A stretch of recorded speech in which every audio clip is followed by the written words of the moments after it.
Salam aleyküm Azərbaycan xalqı. Axşamınız xeyir olsun. Mən Kərimov Murad. Laçın rayonu məcburi köşkünü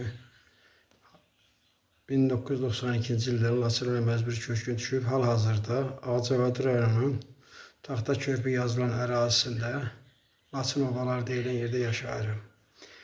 Mənim evladım Kərimli Vüsal Muradoğlu 2025-ci ildə Laçın rayonu hərbi komissarlığından hərbi xidmətə çağırılıb və Laçın rayonu hərbi komissarlığından müraciət gəlib ki, evladını gətir hərbi komissarlığa aparmışam 3 dəfə. Bütün müayinələrdən keçirilib, sağlam kimi göndərilib hərbi xidmətə. Hərbi xidmətdə 3 ay hərbi xidmətdə qalandan sonra bunu göndəriblər Naxçıvanda hərbi xidmətdə olub.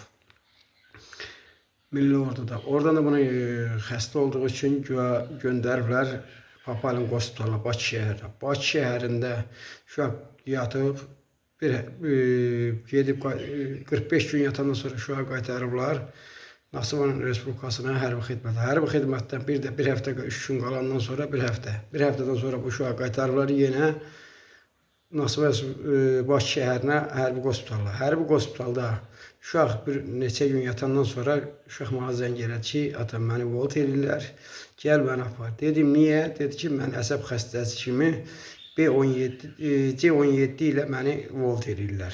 Getdim orada həkimlə görüşdüm. Həkimə dedim ki, həkim, niyə volt edirsən? Dedi, bu əsəb xəstəsidir, bu xəstə gedib. Hərbi xidmətə bu xəstə gedib. Buna görə bu uşağın hərbi xidmət çəkməyi düzgün deyil. Oradan həkim məni göndərib, bu sənəti hərbi hospitaldan, bu sənəti hərbi hospitaldan. Bunu mənə veriblər, uşağımı volt ediblər, Kərimli Vüsal Muradoğlu. Bu bunun hərbi bileti, bu bunun qaçqınlıq vəsiqəsi. Buradan özümü tuturam cənab prezidentə, Mehriban xanıma və bütün orqanlara. Xahiş edirəm sizdən. Mən 18 ildir evlad böyütmüşəm vətən üçün, hərbi vətən üçün. Yaxşı, 18 ildir bizim bu dövlətin, bu Azərbaycan xalqının, bu mənim evladım, bu nə yeyib, nə içib, nə ilə maraqlanan olmayıb. İndi bu 18 yaşına çatında bu uşaq hərbi xidmətə çatıb, çağırılıb, aparılıb. Hər bir vətəndaş kimi biz də hərbi xidmət vəzifəsini yerinə yetirməyə mənim də evladım borçludur. Yenə bu uşağı aparıb hərbi xidmətdə bunu bu xəstəliklə, bunu bu vəziyyətə qoyub. Mən sağlam uşaq böyütmüşəm, zülmlə, zillətlə uşaq böyütmüşəm. Göndərmişəm hərbi xidmətə, mənim hərbi xidmətdə mənim 6 aydan sonra uşağımı mən xəstə gətirib veriblər. Niyə? Nə səbəbə? Səbəb nədir? Mənim evladıma nə qariblər? Niyə iniblər? Bunu xahiş edirəm, cənab prezident, Mehriban xanım, bütün orqanlara sizə müraciət edirəm. Bundan maraqlanın. Görün, mənim bu evladımı niyə bu vəziyyətə qoyublar? İndi də yaxşı, hərbi xidmətə yararsızdırsa, niyə aparmısan? Yararlıdır, niyə qaytarmısan bunu evinə? Nəyə görə bu hospitalda bu vəziyyətə qoyub yatırtmısınız? 62 gün bunu hospitalda yatırtmısınız. Yaxşı, yatırtmısınız, yacab eləmişsiniz. Bu xəstədir, bu dəlidirsə, bunu niyə aparırdınız? Və yaxud sağlamdırsa niyə qaytarmısınız? Sizdən xahiş edirəm, cənab prezident, Mehriban xanım, bütün orqanlar, sizdən xahiş edirəm. Mənim bu evladımın bu vəziyyətə qoyulmasının səbəbkarı kimdir, nədir, nəçidir? Bunu bu vəziyyətə qoyub qaytarmısınız? Yaxşı, bu xəstədir, bunu niyə pensiyasını vermirsən?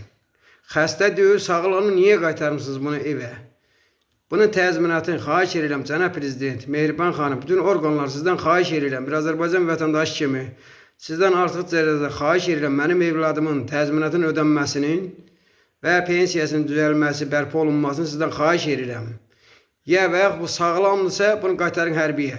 Əgər sağlamdırsa qaytarın aparın, qoyun hərbi xidmət çəksin. Əgər sağlamdırsa mənim evladım Kərimli Vüsal Muradoğlu, bu sağlamdırsa bu kağızı buna niyə dəlilik qoyub, bu kağızı buna vermişsiniz?